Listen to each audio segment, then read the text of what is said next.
Welcome to this week's Treasury Career Corner podcast, where I interview Treasury professionals about their Treasury careers. Each and every week, I talk to Treasurers about how they built their careers, where they are now, where they see both themselves and the Treasury profession going to next. And this week's show, it's one of our revisited shows. So we're going to kick off with Paul Hussey. When I spoke to him last, he was at SABIC, petrochemicals in Saudi Arabia.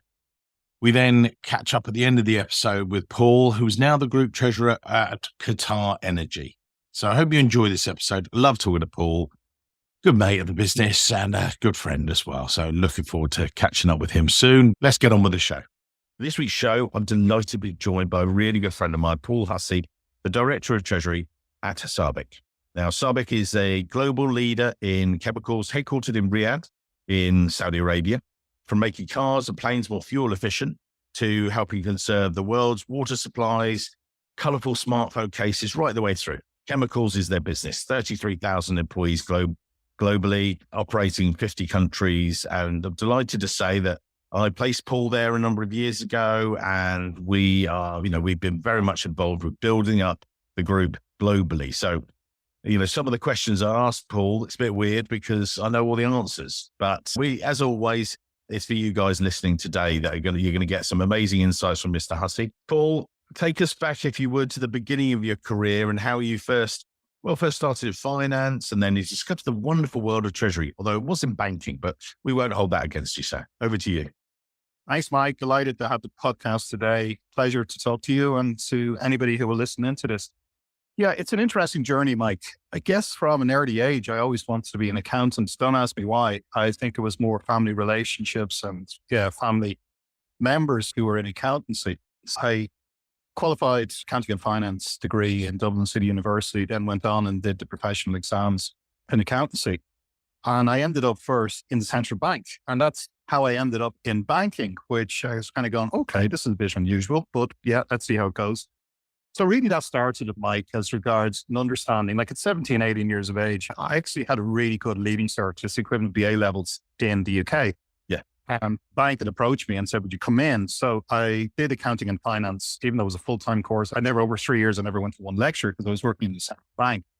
And at 17, 18 years of age, it was like, good goodness, what is this? What am I doing?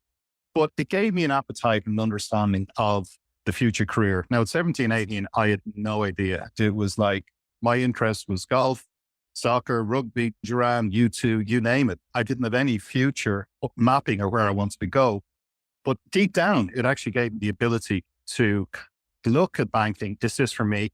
I stayed there and then I moved to Bank of Ireland, ended up in Bank of Ireland's Treasury, which previously was known as the Investment Bank of Ireland, corporate finance, the pure Treasury side. And that's really where I started. After 4 years in the central bank, 3-4 years in Bank of Ireland, that stage I'd qualified in everything and anything I was going to do professionally. And that's how my career started, Mike. So started in banking, then moved into Treasury, moved back into banking, moved into fund management, moved into banking, and then ended up in corporate Treasury really for the last 10 or 12 years. So that's been the journey.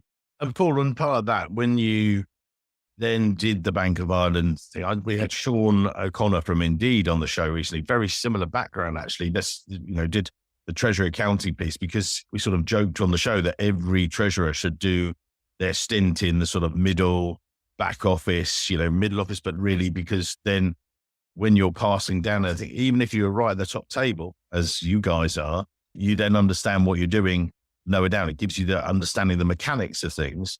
That was a good start for you. And then you sort of grew, and took us through the changes from there and how you sort of built on that foundation, as it were. Yeah, Mike, that's a great point. Like I spent a couple of years in Danske Bank as head of institutional banking, come back about 12 years ago. And for me, that was the foundation of moving into ACOM, where I was for 10 years, and then into SABIC. Having the background in banking is extremely helpful in the treasury world. You understand products, you understand simple things like capital weighting. How does that work for a bank? If you're looking for revolving credit facility, you're looking for different type of credit facilities, be they committed, uncommitted. You're looking at trade finance products. You're looking at foreign exchange. And, how does a bank look at this? Because there is a few out there in the corporate world that's an endless pot of cash from the banks to fund, whether it's A, B, or C corporate.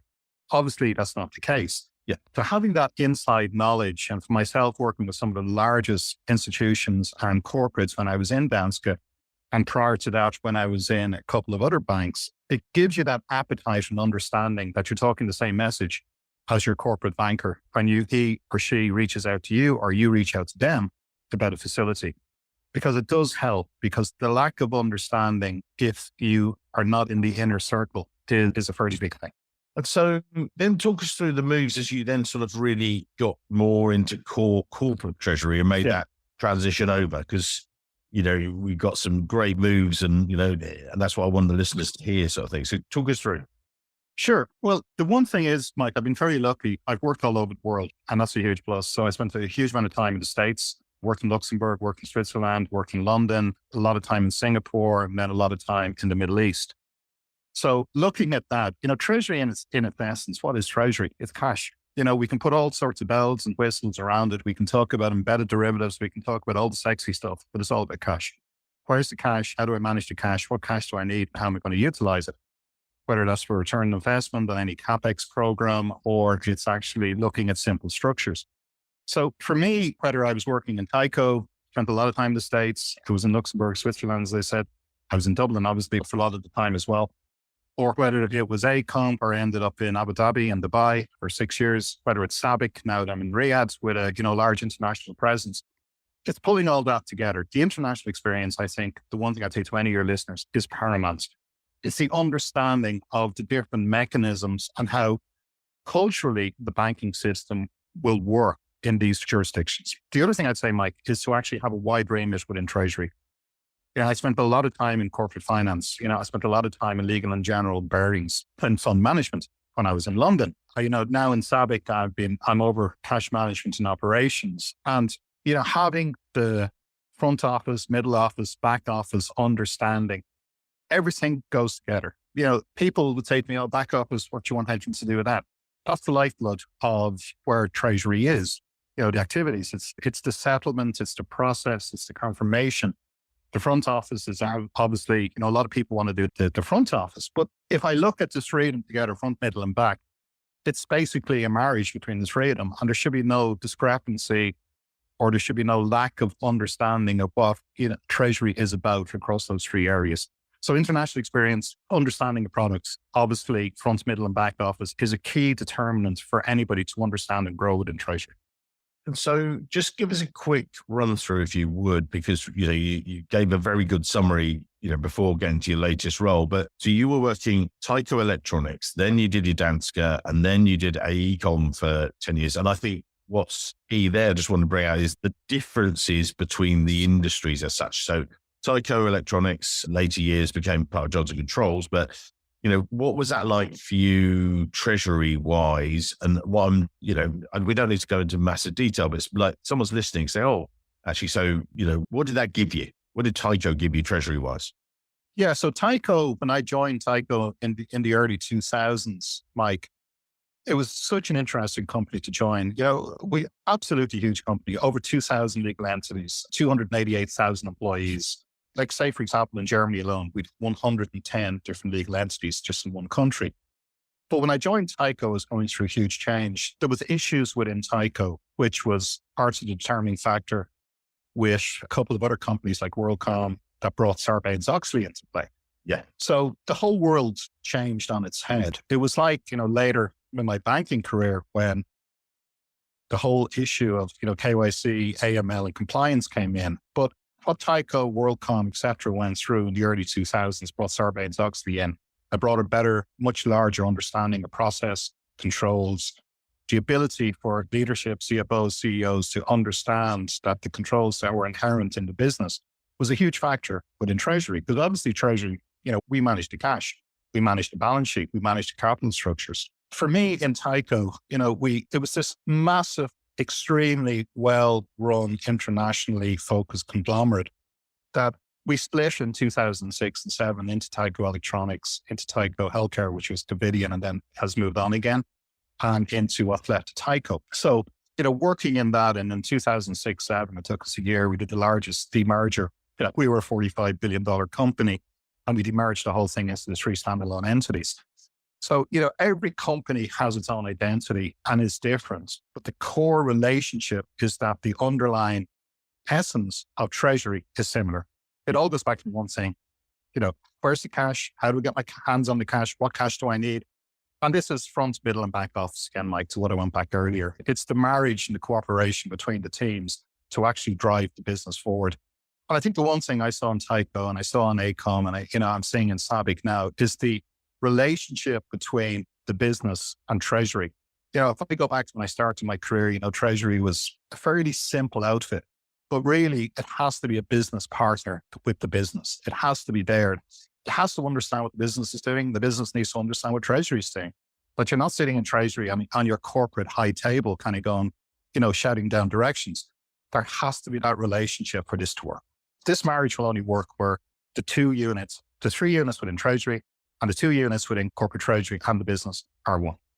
So I recently spoke to Claudio Demoli at the IGT, the sort of gaming group and things, and he said very similar stuff to you. But one of the things he talked about, and you just touched on it there, was about the evolution of the role of the treasurer or head of treasury, whatever it might be. And I'm going to bring that into your experience at AECOM if I could, because then, as you say, and he was talking about what he'd seen, because he's sort of straddled, like yourself, the sort of European treasurer role being based there, where treasury is very much a support function and it's very, a lot of internal focus and everything else. But actually in the US, and when he was there, he said, he's more of an investor relations, a much more external focused role. And you talked about the combination of both. And obviously, you encompass both and enjoy it, and we'll come to your current role. But when you then moved through Danske Bank and then you joined AECOM, what was that like? So, been with the electronics group, done this big, massive demerger, you then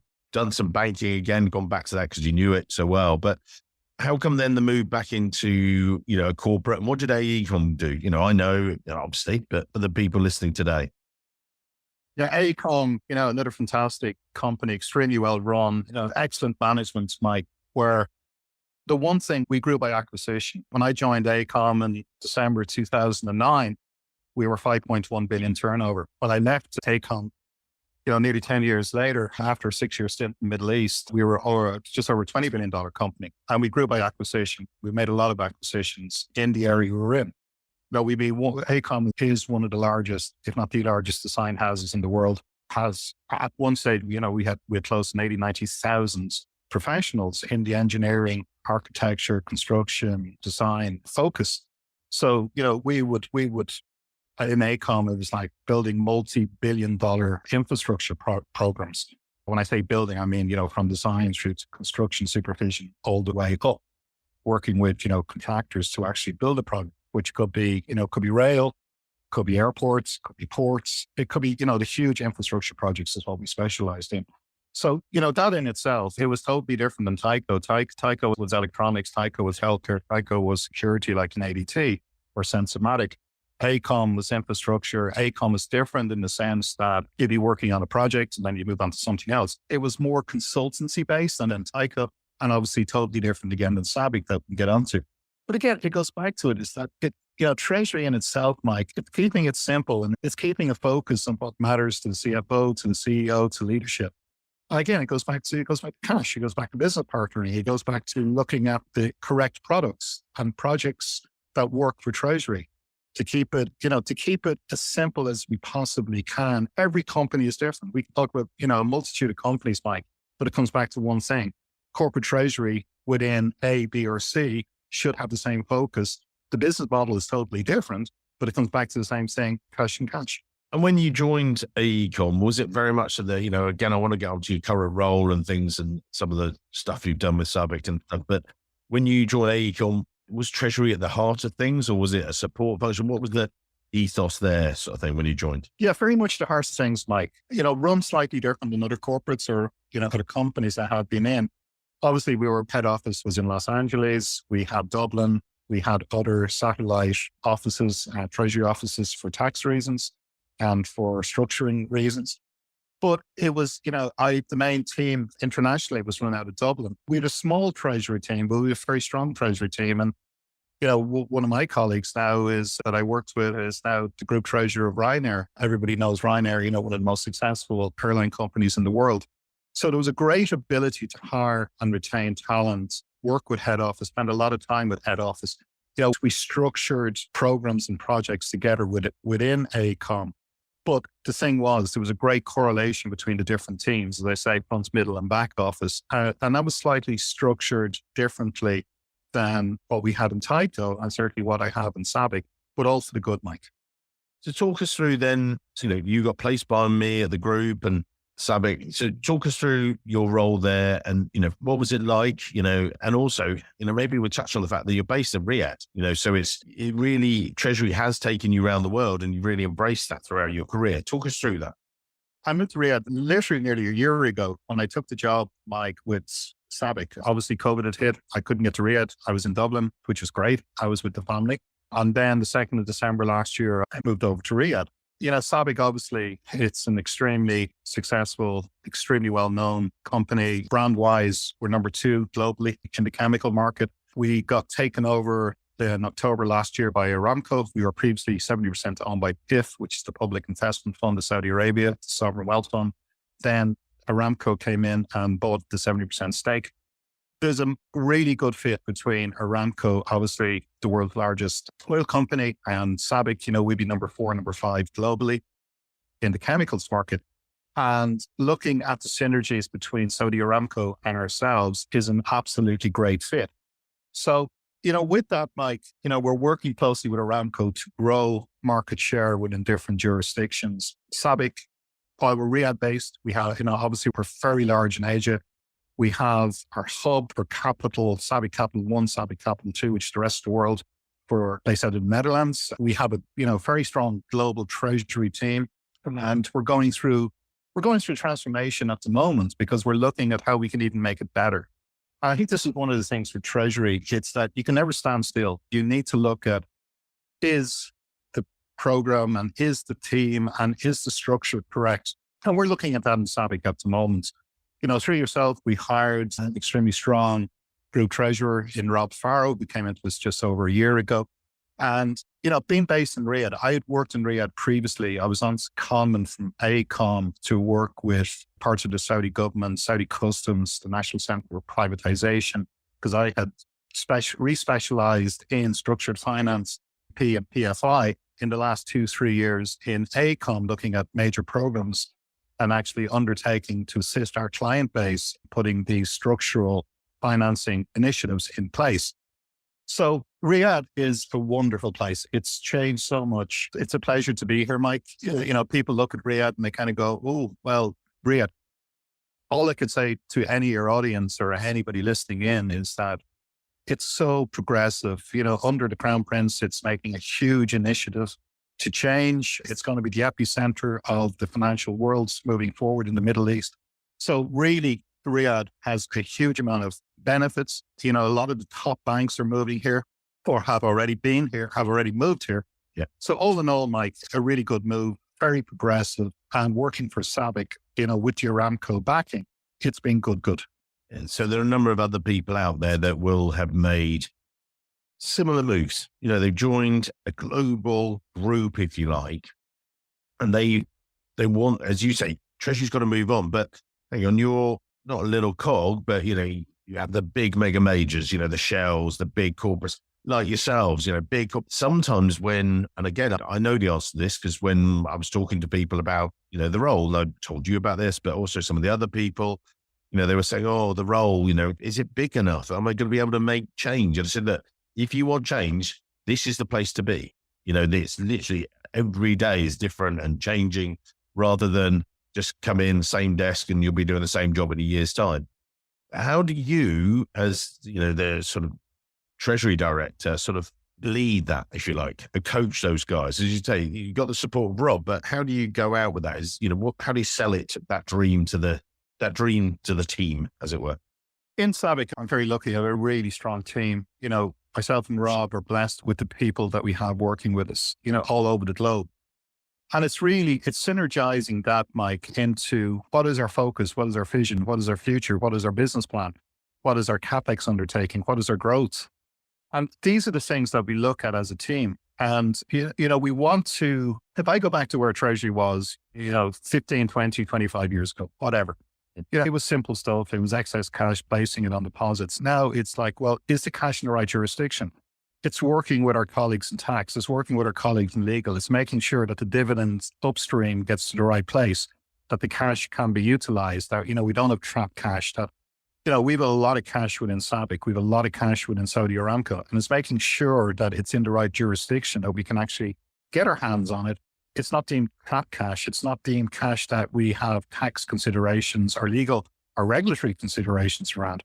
So this is part of the transformation program that we're looking at, that's been led by Rob, myself, and the CFO, Tim Leville, who joined us about 3 years ago from Chevron, to look at the mechanism of how we can get our hands on the cash today, tomorrow, with the right structure, to be that intercompany or external, that it flows to the right location, that we can use this immediately. So it's a big undertaking, but I kind of, give an analogy. It's like a doctor. A doctor cannot just sit still and kind of go, right, I never need to look at the latest medical journal or the latest drugs that are out there. It's the same within Treasury. You can never stand still. Whether it's regulations change within China, whether it's mechanisms within Treasury that are constantly changing. So it's an evolving career for anybody that wants to join Treasury. The Treasury today will be totally different to Treasury in 10 or 15 years' time. Not only is it due to regulations, but through to, banking requirements, also through to automation. So it's evolving, Mike. And that's a great thing about Treasury. It never stands still. And you talked there about the global nature of it, and you've got so much stuff coming at you. And I've talked sometimes about CFOs pushing their Treasury team to sort of look at all this, say, look, can you just be the pathfinder for me? Look at the future. Where's Treasury going and where's finance going? Can you look at this and blockchain and all these different technologies and lots of different things? But where you're sitting there, and it's fantastic. You described it very well, about cash being at the core of things and that flow. How does it come in? How does it get handled? How does it come out? Everything else. So that's there. But then when you've got all these different priorities, and again, this is a bit of sort of the educational aspect of the podcast, is if someone else is listening today and they've just been promoted to global treasurer position, and, with a remit like yourself, where you really, and you and I talk about this, that, I'll be helping you do stuff in the Netherlands or do stuff in the US or do stuff in back in Riyadh, and it really is that global nature. That's brilliant, but it's a bit head spinning-ish. You're just there going, well, how do you prioritize? Is it just, you look to the CFO and Rob, the treasurer, and say, right, what's next, fellas? Or is it, how do you then, as a treasurer, volunteer stuff? What's your driver? Yeah, it is about priorities, Mike. It's not like, one of my colleagues in Singapore is working on a large global blockchain initiative, for example. And that's something that's front and foremost of our minds. Myself and Rob and the team we're looking at the structures with our tax colleagues. Is it optimal? Is it still fit for purpose? We think the answer is yes, but this is a continuing understanding and mechanism, again, of how we get cash back. It was like if I go back to AECOM, it's a totally different company, because obviously SABIC has a very strong credit rating that is underpinned as well by the sovereign rating of Saudi Arabia. We had a lesser credit rating in AECOM, but it was still a very strong investment grade rating.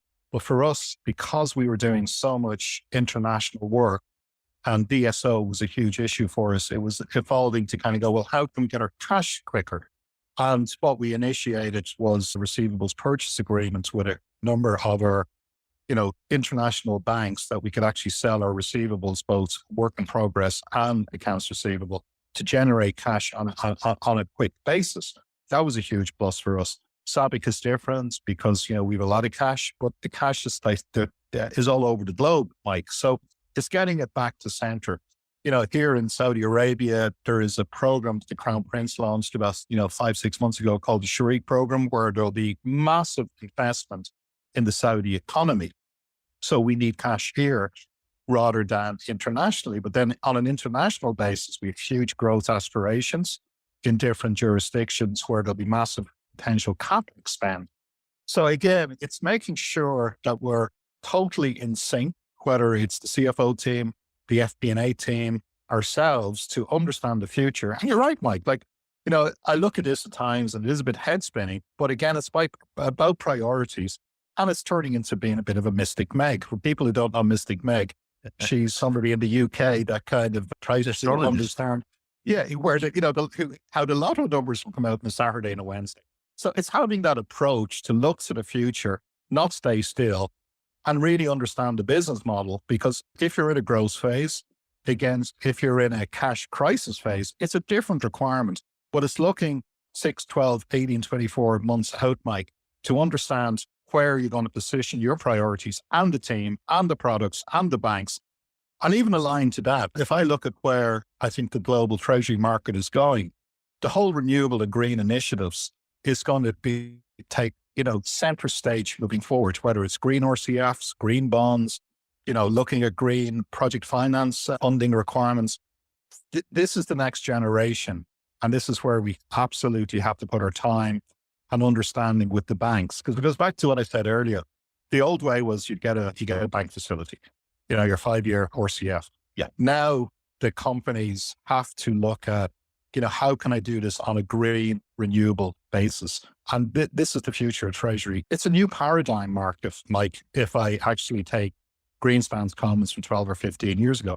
We had a new paradigm as regards low inflation. Now we're looking at a mechanism of the new paradigm for Treasury, that we can't sit still. We need to look at products and the projects and the understanding out there of where the funding sources will come from and actually utilize them on a global basis. A lot of the work that I've done with Paul globally has been about people, has been about getting great treasury professionals. And that is from way back, as I said, in Saudi through the Netherlands, where you have a big center there, and also over in the US with the lovely Michelle and stuff. And what I was going to say is, so you are a global, as well as, on the sideline, you do treasury, and the rest of it, you're a global people manager. You're dealing with all these different cultures, different peoples and stuff like that. How do you do it? What are your, tips? Again, this is someone who's maybe earlier on in their careers, they might be first starting managing someone, or maybe they're a global treasurer and they go, do you know what? The one thing I haven't been trained on is managing people. Now, you do it brilliantly, and that's without blowing too much smoke up your behind, but it's true. How do you do it? What's your ethos, or what are the tips you'd give for people before we, go towards the end of the show yet? We're not quite there. Yes, sure, Mike. It's very simple. Every one of my colleagues, I work in a flat structure.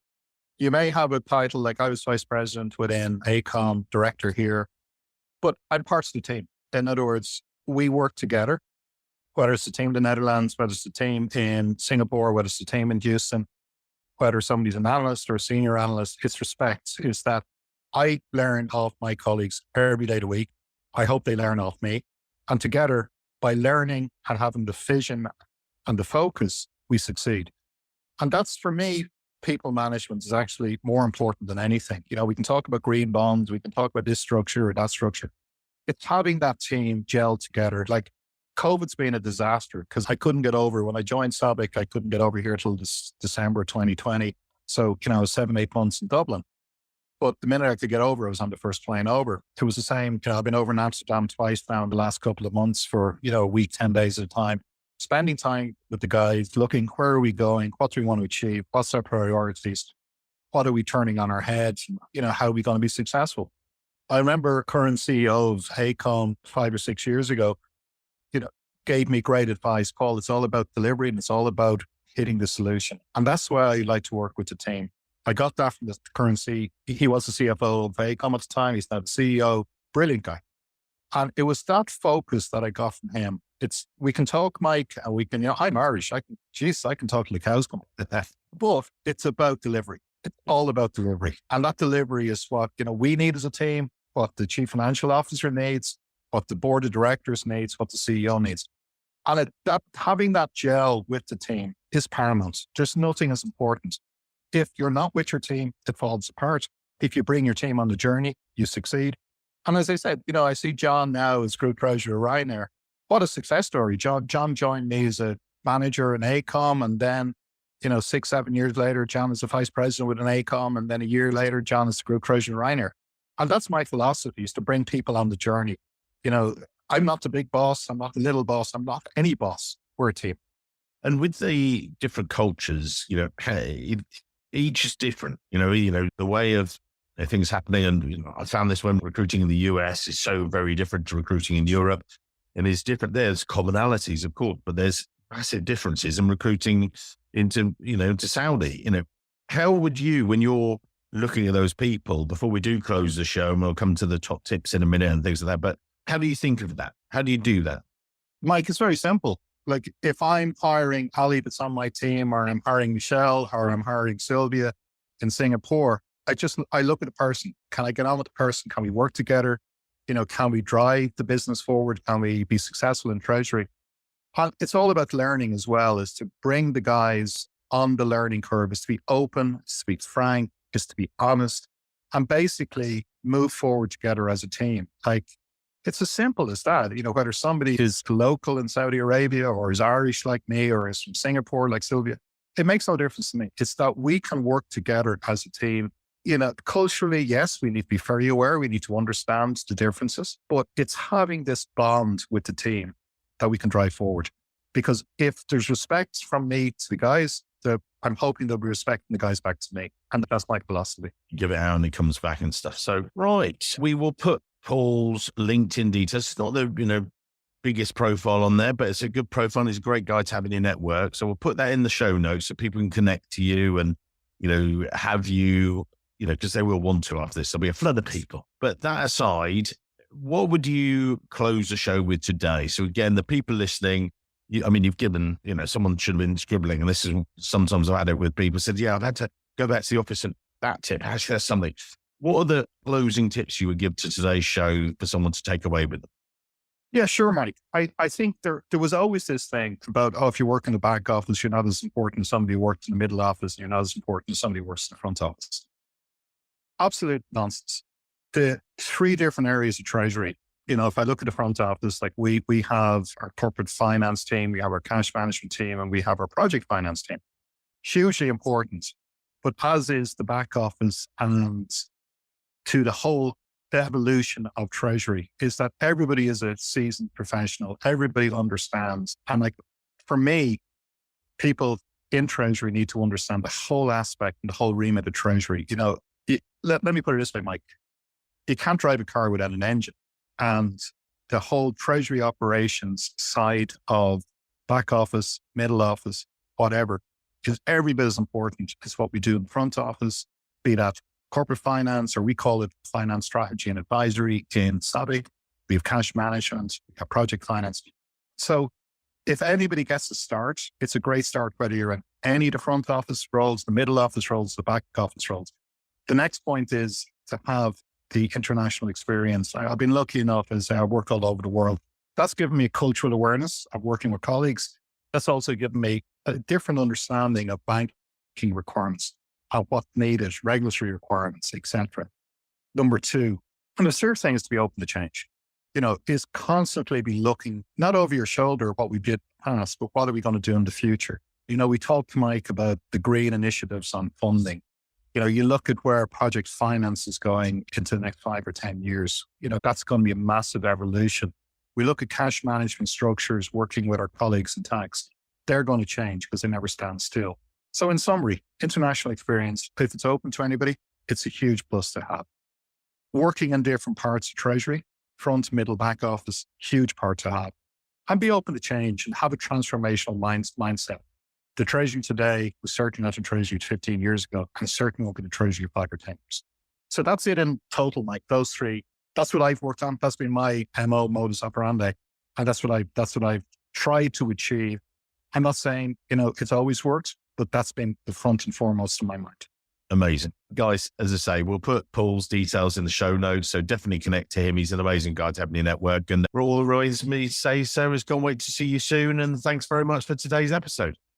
Thanks, Mike. Thank you, sir. Really enjoyed it. Thanks very much. Cheers. I hope you enjoyed that podcast with the amazing Paul Hussey. So when I last spoke to Paul, well, I say I last spoke to him, we keep talking, we're still mates and we keep chatting, but we recorded the podcast way back when, back in, January 2022, we released it. We're a bit later than that. We're 18 months on. Things have changed. Paul is back on the line. Paul, bring us up to date, if you would. What's been going on with you in your life? as if I don't know. Over to you, sir. Thanks, Mike. It's great to talk again. Yeah, January 2022 is when we had the last discussion, the last podcast. Since then, I've actually left SABIC, I've left Saudi, and I've joined QatarEnergy as group treasurer. It's a big opportunity for me. Again, a lot of similarities with SABIC. It's a very large IOC, oil chemical company. Yeah. And we're growing internationally. That's the main focus for me, Mike, is that, obviously it's a new challenge. It's a new country. It's a company, new people, but a lot hasn't changed in the sense that it's the direction that I want to bring the team, work with the team and get the international focus as we continue to grow and the growth of the company grows. And you said that you made the move. You left SABIC a while ago now, and you come in or you joined, this Qatar to sort of, bring in new modern treasury. They already had treasury, which is fantastic. But you're sort of taking on, what are the challenges that you see coming along in the world of treasury? What is it? Is it the global nature? Is it cyber? What are the key things that you've been brought in to do? Again, without going into confidential information, we'd never ask that. But what are the things that you're thinking about, you're focusing on? It's giving an international perspective to the team, Mike. Currently we've about 26 people in treasury between front office, middle office, back office, and group credit. And it's looking at these initiatives that we want to grow, bring the team with us on the journey. Yeah, QatarEnergy, Mike, we're really looking at growing internationally. We're doing an awful lot of groundwork in different jurisdictions, particularly in Brazil, Argentina. In the States, we have a lot of joint ventures with, the big oil and gas companies, such as Shell in particular, and Chevron and ExxonMobil. So it's working with these companies as well, with these treasurers, to get an understanding of where our bandwidth is needed going into the future. So it's not standing still. It's actually looking forward, and it's bringing the team on that journey. And you asked me, what's the main focus? Yeah. It's really systems as well. It's looking at, we're just in the process of finalizing S/4HANA on a treasury system basis. And what we want to get out of that, because we've just completed a 2.5 year transformation with PwC, which has been hugely successful. Very similar to what I did in SABIC with Deloitte. And it's the learnings and the undertakings from that as regards where we are today, where we want to be in 12 months, 24 months, even up to 5 years. Like, how do we bring that infrastructure, as I like to call it, with us? And how do we actually change the mind frame, both internally and externally, through systems, through processes, through procedures for treasury?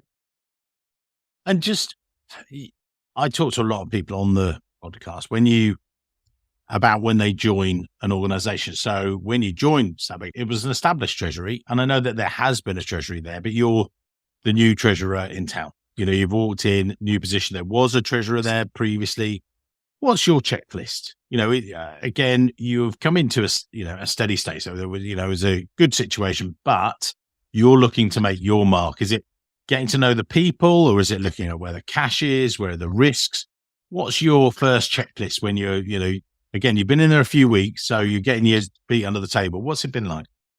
It's been great, Mike. And for me, it's the people. It's working with the people. It's understanding the team that we have. It's keeping a very flat structure. As I say, we have I have the 4 different areas that I alluded to earlier on. And it's understanding, what they need and what we can achieve and how we actually drive that forward. Because the one thing about treasury, Mike, look, there's nobody better than yourself in the market. You cannot stand still. It's making sure that we have the right tools to grow. It's making sure that we have the right people, that we bring them on the journey with us, training, systems, methodologies. Because one of the largest parts that we have in QatarEnergy is QatarEnergy trading, which is the whole commodity risk side of QatarEnergy. Now that's different, Mike, than your normal treasury. This is working, I'm looking at the methodologies the big boys use, the Shells of this world. How do they actually manage risk? Because if I look at a risk that's there on the trading book, it's absolutely huge. Or if I look at our CMAR, in other words, our cash margin at risk, how do we actually understand that? And how do we actually hedge that? What's the exposure around it? How does that work? That, we don't have a situation similar to what we had in 2008 during the financial crisis, that we're always looking forward, not back. That's the main focus for me, Mike. It's looking forward, not back, because The difference between a treasurer and an accountant is that we need to look forward, not look back at what we've done over the last 6, 12, 18, 24 months. Yeah. Because the risk is down the line. It's not behind us. Well, that could be our sign off. But if there are any other final tips, we'll put your LinkedIn details in the show notes. But anything else, sort of advice you give to the world out there? Again, Mike, it's like I gave in January 22. It's that I've been very lucky. I've worked in the States, Luxembourg, Switzerland, London, Abu Dhabi, Dubai, Riyadh, and now Doha. It's to look and take these opportunities when they come. For me, look, I'm in my early 50s now. I'm still learning, and I'm learning culturally. I'm looking at the diversity in the team. That's a huge issue for me. And always looking forward in the sense that we've all made mistakes in the past. It's learning from yesterday to achieve for the future. That's my real goal, not only with myself, but with my colleagues that I work with. As I say, it's currently a team of 26 that's going to grow. My focus is to be a best in class. That's something that working closely with the CFO on. And we can only achieve that. I can't do that on my own. It's bringing the team with me on the journey. Mm-hmm. It's making sure they have the equipment or the infrastructure, as I like to call it, to achieve. And, together is one rather than being diverse or in silos. So really, Mike, it's looking at international experience, bringing it where I was all over the world. And my say to any person, anybody listening to your podcast is that if there's an opportunity out there, if it's right for your personal circumstances, to go for it, whether it's Doha, whether it's Dublin, it doesn't matter. It's because, Treasury is an international undertaking. But what you do learn from traveling and working abroad is the different mechanisms that have to be employed. So really, that's it for me, Mike. It's just, focus to the future, work with the team, have a goal, have a vision, and together as one, the team will get those goals. Great checklist for anyone listening today. Thank you once again, Paul, for your time, and looking forward to seeing you very soon. Thank you, Mike. A pleasure as always. Hello, Treasury professionals. Before you dive into the next episode, could you please help me continue to grow the world's only global Treasury salary survey? That's right, our one. We run the results quarterly, so your compensation is constantly benchmarked against the market and your peer group each and every 3 months. It's amazing, isn't it? Just go to treasurysalary.com. It takes less than 2 minutes to complete, start to finish. You then gain exclusive, regular, updated access to our salary survey, keeping you ahead of the curve. The survey is an evolving, breathing entity that constantly tracks the salaries of Treasury professionals on a global basis. Currently, we have over 1,100 participants taking part. By the end of 2023, I want to hit 1,500, but that's where I need your help. Please make it happen at treasurysalary.com. Thank you for being such amazing loyal listeners. Your support is incredible. Couldn't do it without you. Thank you. Go to treasurysalary.com. Make it 1,500 for 2023. Love you guys.